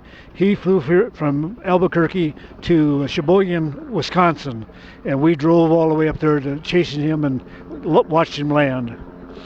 Oh my goodness. Now, I mean, most of us on the field know hot air balloon chase crew people, and they come out and they crew, and it's a few hours and it's a lot of fun. Tell us what it's like chasing a gas balloon. Well, let me go back to Europe. We observed for the Gordon Bennett in Europe a number of years. One year we took off from Germany and I ended up in the Ukraine. It took us 8 hours to get through the border to go into the Ukraine. We spent about 5 days in the Ukraine retrieving the balloon and then back to Warstein. And it was just an incredible experience. Oh my goodness. And speaking as a gas balloon pilot, I can tell everyone on the field here that there are some times of incredibly high stress. Jim was always one of my very favorite chase crew people because Jim has the gift of calm and peace. And whenever Jim was on the ground, we always knew that it was going to be okay. So thank you for that, Jim, and thank you for being with us this morning. Thank you for having me, Ruth. Back to you, Glenn. Thank you, Ruth, and thanks, Jim. And Ruth's been doing a lot of family-oriented interviews this morning. The Thompsons are quite the ballooning family as well. Jim and his wife Connie and their two sons Jeff and John. I knew John Thompson, as a matter of fact, on the balloon circuit when I was first started announcing events for a number of years. Had never combined, never put the two together. I never realized that it was father and son, because Jim and I served on the BFA board of directors together at one time and have known each other for a long time. And but I never connected that John Thompson was his son, and then later on I met his other son Jeff, and they're both accomplished balloon pilots. So yeah, another one of the great families in our sport. So we talked about the reason we didn't fly this morning was because those winds about a couple of 100 feet up being very fast. Look at the Phillips 66 balloon right now. Exactly. Well, all of them out there. Yeah. And we talked about how those winds are coming down. They just came down. Yes, they did. Not quite to that 20 miles an hour yet, but of course all of our balloons basically are starting to deflate. Those who are deflating, we're starting to see the cave in, the dishing in, if you will, as the wind pushes through that. There's the shot of the Phillips 66 balloon. Paul Petrin flying that one, by the way, this year for us. And just a quick point about that. We talk about, people always ask, well, what's the big deal about landing in wind? Well, the problem is when you do deflate the balloon, when you come down to land and you pull the vent line to open the top and begin the deflation, exactly what you just saw happens. What was that big round bag full of hot air that was your envelope, suddenly the wind collapses one side of it, and now it becomes very similar to a spinnaker sail. And if you're familiar at all, a very big one. Yeah, a very, very big one with a very small boat attached to it in the form of that usually 4 or 5 foot square basket. And if you know anything about sailing, you know spinnakers are put on when you want speed in a race. And that's exactly what happens, is that balloon envelope becomes a sail, which then does just like a sail on a sailboat. It pulls the basket along the ground. And so it can take yards and yards. I mean, you can land at one end of a football field in a strong wind, and it can drag you a good 50, 60 yards before you can bring the balloon to a stop. So that's the issue with landing in wind, is not only sometimes being hard to get on the ground and having a hard impact, but then needing a lot of room to drag before you can bring the balloon to a stop. And we don't always have wide open spaces to land in. But that's an example of what happens to the balloon in high wind when it comes down.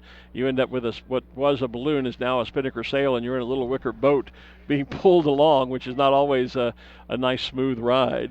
So you asked for an interview with Glo Kehoe a little while ago? Well, I didn't, I did, but I'm just passing along the word that a number of people on our live feed have been suggesting we talk to Glo. Our crack Balloon Fiesta live team in Ruth Lind, our reporter down there, is ready to deliver. Ruth? Well, outstanding. Good morning, Ruth and Glo. You asked for Glow, we have Glow. Glow and I were just talking. We both started ballooning in 1979. And remember back then, Glow, when we would go to balloon events, how many women would be in the basket as pilots? Very few. We're lucky if there's more than one. And what was it like for you flying back then when we were one of a very tiny, tiny percentage? A lot of times you had to prove yourself, so I guess it made me stronger. I felt the same, exactly the same way. Now, we went a little bit different paths, and you have flown a lot of corporate contracts. Tell us about some of those. Well, I've flown over 20 different shapes, including the Energizer Bunny, which was 167 feet tall. And now I'm flying for Kenny Chesney and his Blue Chair Bay rum, and it's a special shape with bottles of rum around the edges. So I've been to have a very excellent career. Okay, so girls here, I got to ask, is he really all that he looks like? Because he looks pretty special to me. Oh yeah, and more. Oh my goodness. So I take it you've met him. Has he flown with you in the basket? We set up an opportunity, but the weather didn't cooperate on that day, so I didn't get to fly him, but hopefully next year. Well, that's great. We all know the weather is what the weather is, and we deal with what we have and go with the flow. Thanks for coming to talk to us, Glow. That's great. I'm just glad to be here in my hometown for the final event of the season for Kenny Chesney's Blue Chair Bay rum. Well, that's great. We're so glad you're here. Ruth, what's next for Glow? What's next for you, Glow? Rest. I've been on tour with him all summer long, and I'm ready for a couple of weeks of vacation. I bet. Hey, Ruth, ask her if she has a favorite Kenny Chesney song after all these tours with him. After all these tours with Kenny Chesney, do you have a favorite song of his? Get Along is one of my favorites, and No Shoes, No Shirt, No Service. I love that one. Sounds great. Thank you, Glow. Glen? Thank you, Ruth, and thanks, Glow. It's good to see you, Glow. Wave at us, Glow. I don't know if they can still hear us. There they go. She there is. they go. Hi, Glow. Yeah, Glow is, as she said, a longtime pilot of the Energizer Bunny balloon. Used to see her at a number of events around the country, and always great fun. She's a good friend of ours. So the winds have come up, and now all of our balloons have deflated. Now the winds are up and the balloons are down. That's what happens. Yeah. And so the rest of the work goes on for the crews here. They'll be packing up those balloons, putting them back in the trailers and in the trucks. Now, of course, they have to go refuel them to get ready for tonight's Balloon Glow, which is still on schedule. Right.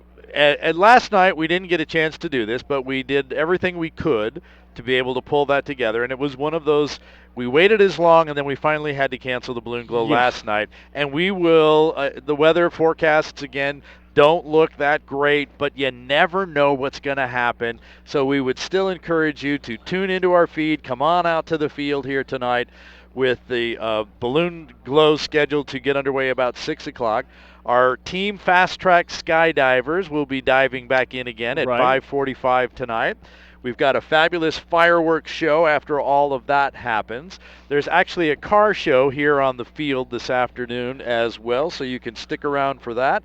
And we've talked a little bit about what's along Main Street for all the different vendors and food places that are there. Oh, and once again, the kids' jump zone is here again as well. I saw some of that yesterday.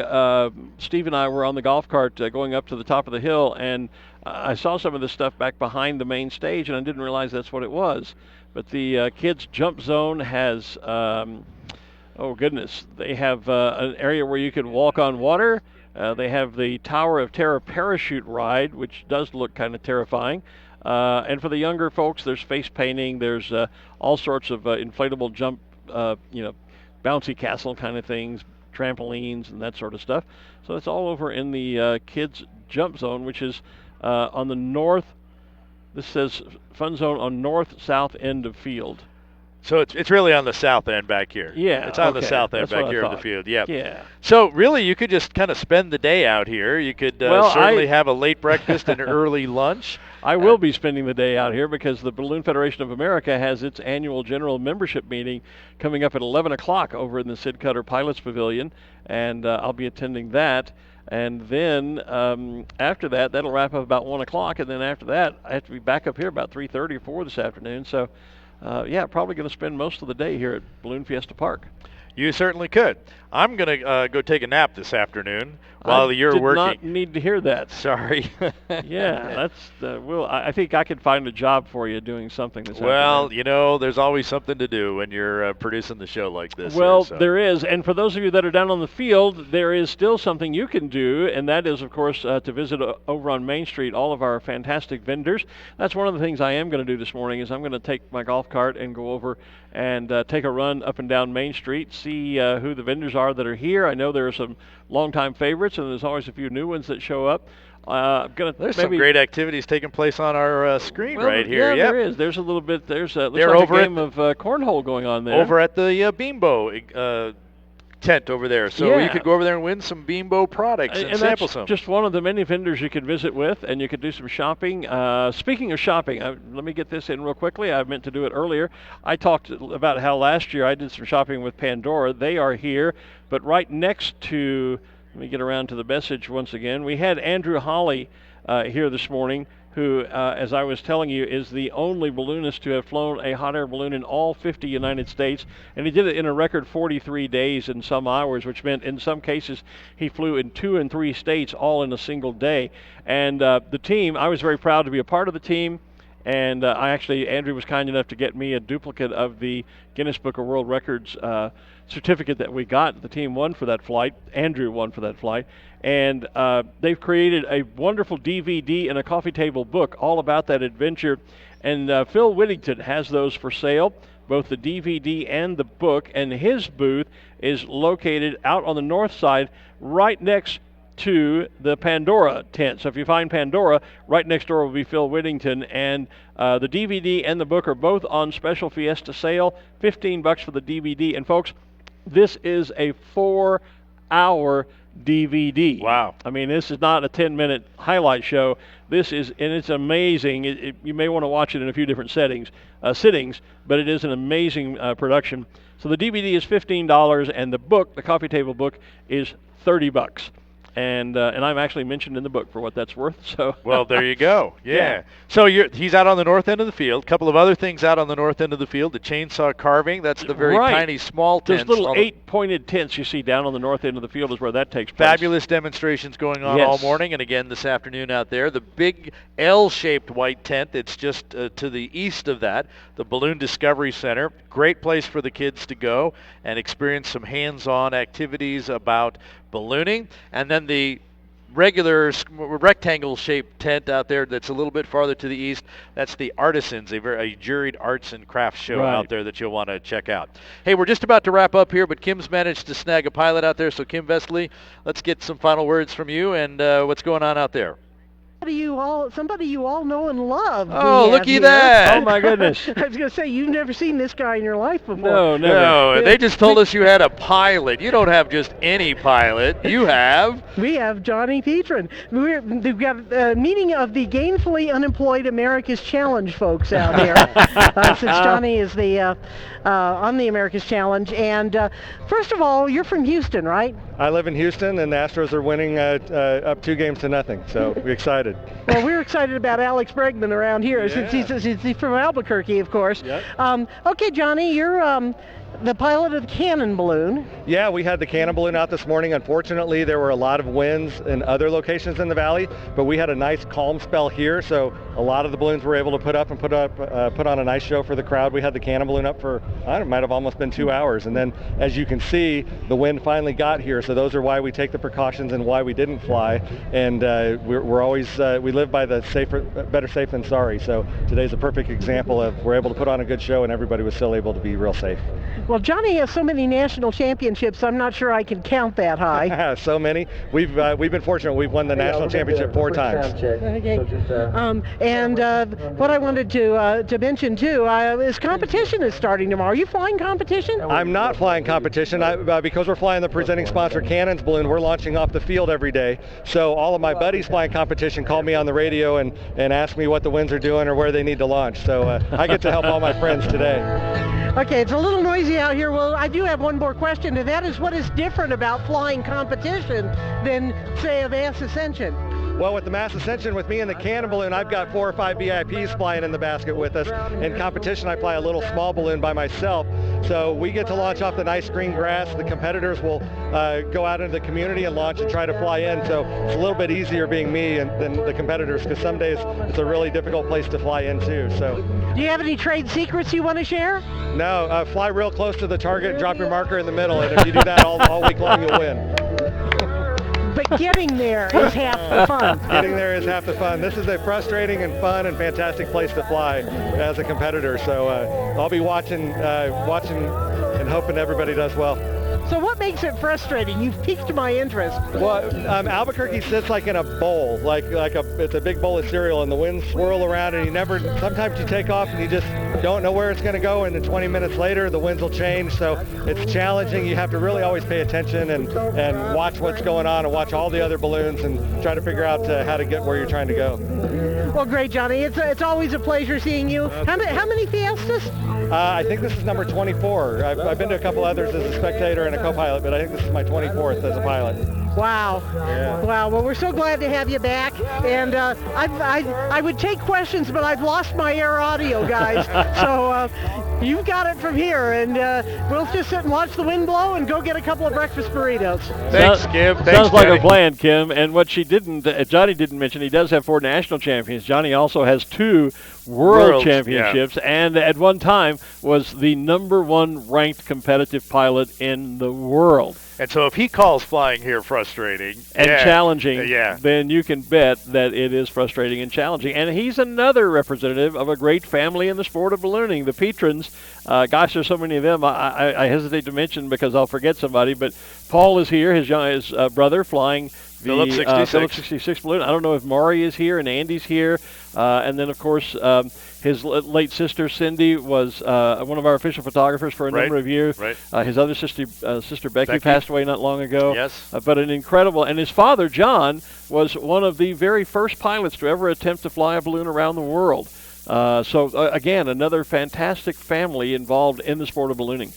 It becomes a family. You can't do this by yourself. No, you can't. And so whether it becomes blood-related family or just a family of friends and neighbors, it's a great time to get together. We commented earlier that even coming to events like Fiesta, it's like a giant family reunion because all of these people that are our friends that we know from all over the country and the world are like all of your aunts and uncles and cousins. And so because they're spread all over the world too. Exactly. And sometimes this is the only time of the year where you see a lot of these people. So it is like a giant family reunion. That's why what you see going on the field now, the tailgating, which is post-flight celebrating the sharing of food and drink and swapping stories and telling lies and all that sort of stuff, the socializing part of the event and the sport is also so important. It's not just the flying, it's the social interactivity amongst friends and family and friends who become over the years just like family to you, and that's a great part of the sport of ballooning that we treasure so much. We do indeed. Hey, let's talk a little bit about the what's going on about to happen the rest of the day here on the field. And then we're going to kind of wrap things up and get out of the way. The music you heard come up while Kim was talking to Johnny, by the way, sound check going on down there on the stage, because coming up in just about 8 minutes, the U.S. Air Force Academy Band Wild Blue is going to be performing. We are also going to be having our Fiesta Wheels Car Show taking place out there in the north end of the field.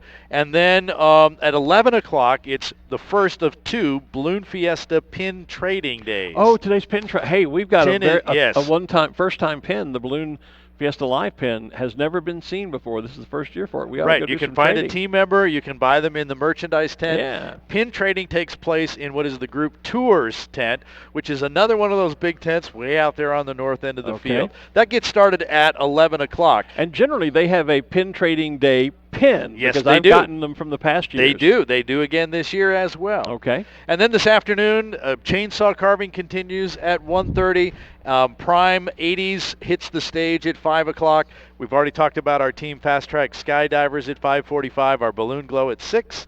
And of course, we'll be here for all of that this afternoon as well. We'll have all that. We'll have well. it online and on the air, as we like to say, on the stream, starting with the skydivers arriving. And they jump not once, but twice. They jump early on to kind of open up the afternoon flying activities at 5:45. Bringing the big American flag in. Weather being allowed, Right. it did not last night, but if the weather allows, they will jump a second time immediately following the balloon glow. They'll jump in a nighttime skydive with their own fireworks and pyrotechnics, and that'll be the signal for the start of tonight's Afterglow fireworks. So should be another exciting evening out here at Balloon Fiesta Park. It's going to be a great day. Competition, as Kim mentioned, starts tomorrow morning. We'll be here for that. In fact, we're here all week, folks.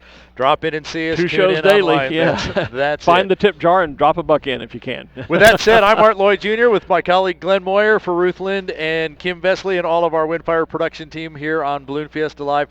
Thank you for joining us here on the field and online. We'll see you again this afternoon. Have a great day, everybody. Bye-bye.